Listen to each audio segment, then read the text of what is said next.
Gigi Carpinelli e Antonio Barone, rispettivamente calciatori della Calpazzo e del Roccaraspina. Allora una domandina semplice, a parte che partita state vedendo? Una partita combattuta su tutti e due i fronti.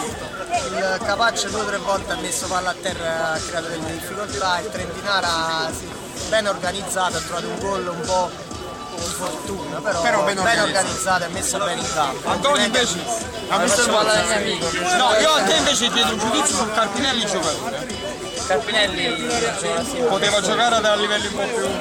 ma Carpinelli è un ottimo giocatore, è un giocatore di qualità. E invece a te Antonio come lo vedi? Ogni partita fa gol, uno la segna e poi non chiude la partita, però. Antonio è il classico attaccante che serve, quello che fa gol.